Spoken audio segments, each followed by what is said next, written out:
महाराष्ट्र में लॉकडाउन के समय से ही लोग ज़्यादा बिजली बिल की शिकायत कर रहे थे, इसके खिलाफ विरोध कर रहे थे, जिसके बाद महाराष्ट्र सरकार ने ऐलान किया था कि उन्हें राहत दी जाएगी इस बिल से। लेकिन अब जो महाराष्ट्र की महाविकास आघाड़ी सरकार है वो कह रही है कि वो राहत नहीं दे पाएंगे और लोगों को अपना बकाया बिल भरना होगा। लोग बेहद परेशान हैं। सोहित मिश्रा की ये रिपोर्ट देखिए।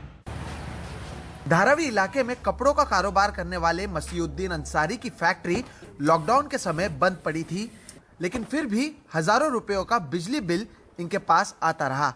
महाराष्ट्र सरकार ने पहले लोगों को आश्वासन दिया था कि उन्हें राहत देने के लिए जल्द ही कदम उठाए जाएंगे, लेकिन ऐसा हुआ नहीं। मार्च महीने से अब तक अंसारी का 56,000 का बिल बकाया है। उन्हें नहीं पता कि वो कैसे बिल का भुगतान करेंगे। मार्च से ही बकाया है, जो धीरे धीरे करके अभी तक 56,000 हो गया है। और रीडिंग के हिसाब से अगर बिल भेजें, जितना मेरा एक्चुअल रीडिंग है उतना मैं अमाउंट भरने को तैयार हूँ। अभी हम लोग खाने के वादे हमारे, इतना बिल कैसे भरेंगे वो हमारा टेंशन है। कारोबार तो 5-6 महीना बंद था पूरा। तबस्सुम खातून के पति मजदूरी करके महीने का 10 से 12,000 रुपए कमाते हैं। घर में एक पंखा और 2 ट्यूबलाइट है और इनका एक महीने का बिल 13,000 रुपए आया है। मैं खाएंगे कि देंगे? मजदूर आदमी तो मर ही जाएंगे, क्या करेंगे? मर ही जाएंगे, बाकी इसके सिवा कुछ है नहीं। जो कमाते थोड़ा बहुत खर्चे घर में करते साग सब्जी का, बाकी पैसा लाइट बिल में जाते हैं।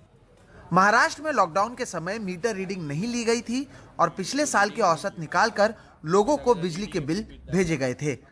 सभी जगह इसका विरोध होने पर सरकार ने राहत देने की बात कही थी, लेकिन अब सरकार का कहना है कि राहत नहीं दी जा सकती और इसके लिए ऊर्जा मंत्री ने केंद्र सरकार को जिम्मेदार ठहराया है। केंद्र सरकार की तरफ जब हमने मांग की निधि की, तो उन्होंने हमको कहा कि 10.8% के हिसाब से हम ब्याज लेंगे आपसे और ब्याज लेकर ये राशि देंगे। हमने कहा कि लोगों को राहत देनी है तो आप राहत देने के लिए अगर इंटरेस्ट के हम आपने देना चाहिए, वो केंद्र सरकार ने हमें दिया नहीं। वहीं बीजेपी इस मुद्दे पर सरकार को घेरती नजर आ रही है। ये पूरी तरह से झूठी सरकार है।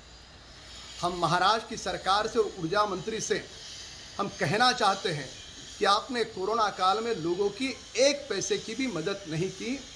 आपको बिलों में राहत देनी होगी, लोगों के बिल आपको माफ करने होंगे। लॉकडाउन के समय धारावी की ये गलियां पूरी तरह से खाली हो गई थी, लेकिन लोग जब वापस लौट कर आए तब उन्हें पता चला कि उनका हजारों रुपए का बिजली का बिल बकाया है।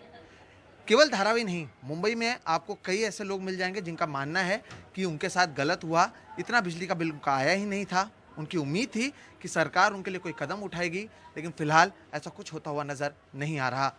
मुंबई से कैमरा पर्सन राजेंद्र दयालकर के साथ सोहित मिश्रा, NDTV इंडिया।